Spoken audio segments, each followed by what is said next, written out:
Manalig po tayo. Sumagot si Marta, alam ko pong siya'y mabubuhay muli sa huling araw. Sinabi sa kanya ni Jesus, ako ang muling pagkabuhay at ang buhay.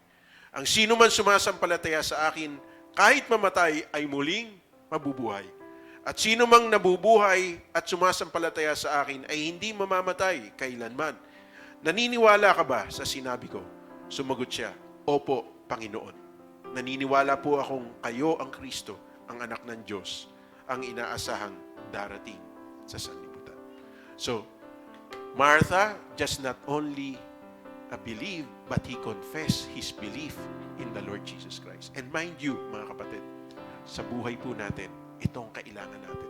It is not enough that we only believe in our mind and believe in our heart, but we must confess it.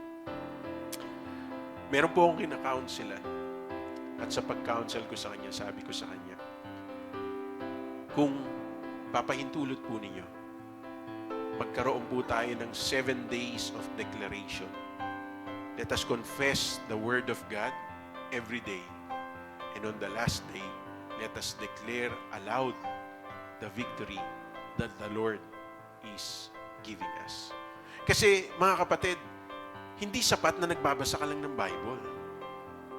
Yung iba nga, walang time magbasa ng Bible, nakikinig lang ng Bible. Okay? May dinudulot na mabuti yun sa atin.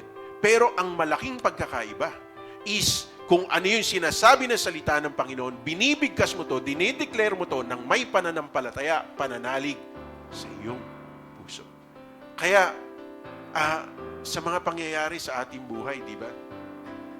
Napakaganda na meron tayong alam sa salita ng Panginoon at yun ang ginagamit nating pansawata, okay? Pangontra dun sa mga pangyayari na yun sa buhay natin. Anong sabi ng Bible? Sa Philippians chapter 4 verse 19, and my God shall supply all my needs according to His riches and glory in Christ Jesus. So, kung may pangangailangan ka, sabihin mo, my God shall supply all my needs according to His riches and glory in Christ Jesus. Kung meron kang karamdaman, the Word of God says, by His stripes, I am healed. Kung meron kang matinding pagsubok, sabi ng Genesis chapter 50 verse 20, what the devil has meant for evil, God is able to turn it around to work for my good and the good of other people.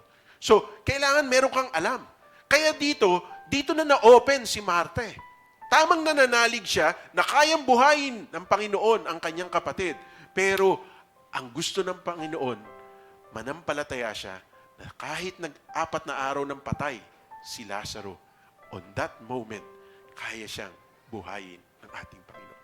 Tanong ko po sa inyo, meron na bang mga bagay na nawala na kayo ng pag-asa na parang hindi na mangyayari yan?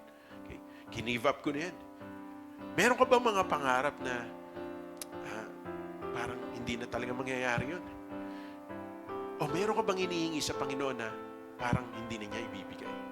Pero alam nyo, just believe. Just declare kung anong pananampalataya meron ka. Kasi patay nga, kayang buhayin ng Panginoon. Mga bagay na wala dito sa mundo, kayang likain ng Diyos. Yung pang pinagdadaanan natin sa ating buhay. We just need to believe and confess the Word of God.